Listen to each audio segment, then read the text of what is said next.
Some of you, I remember, were at the event last year in St Andrews, and of course last year we were looking at implementation in 9 months.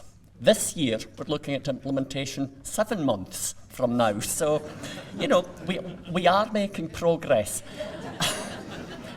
I have to say, however, that change, that delay of the implementation period has been one of the most sensible and successful decisions that was made. It always was going to be tight to get things up and running by September of 2012, because not only did panel members have to get used to all the new rules, but the structures had to be put in place as well.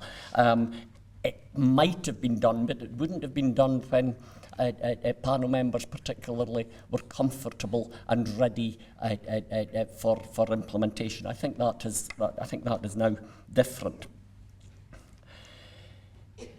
I think what we have to remember, however, is that change, in a sense, is a constant with us. There are more changes in the offing, and I want to touch upon them to some extent in the course of my few remarks here. Even although change is happening,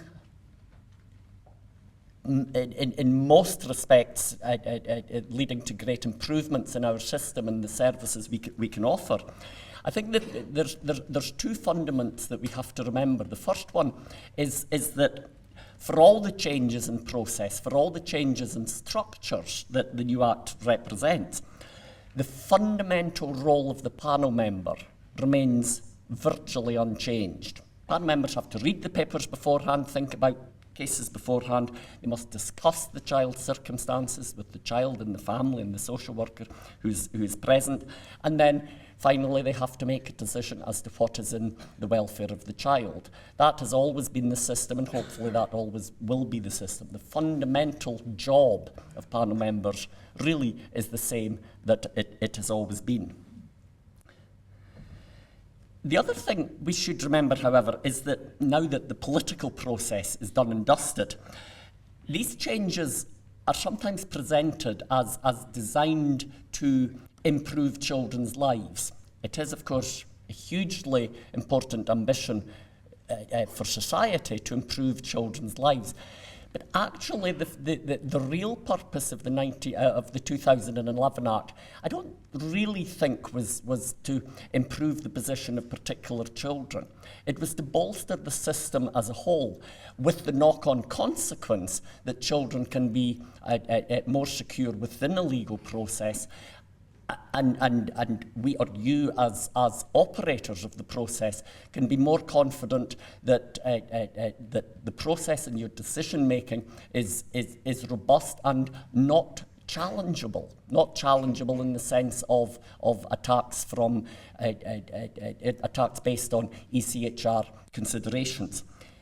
ECHR is an unequivocally good thing. We have to remember this. I know it gets bad press in a lot of sections, but it's all about preserving, protecting the legal process that people go through to ensure that everybody has a fair chance to say their piece.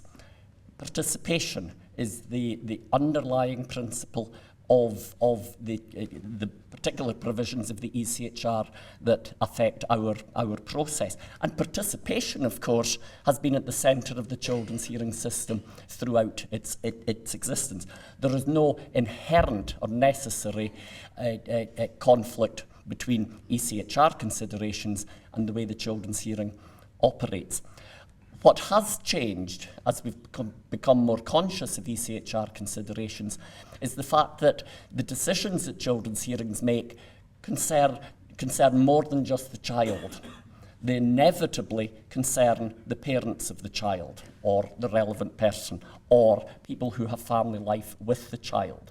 And what we have to do is to ensure that the system gives these people the right to participate, not to control the proceedings, but at least to participate, to contribute, to say their piece within the process.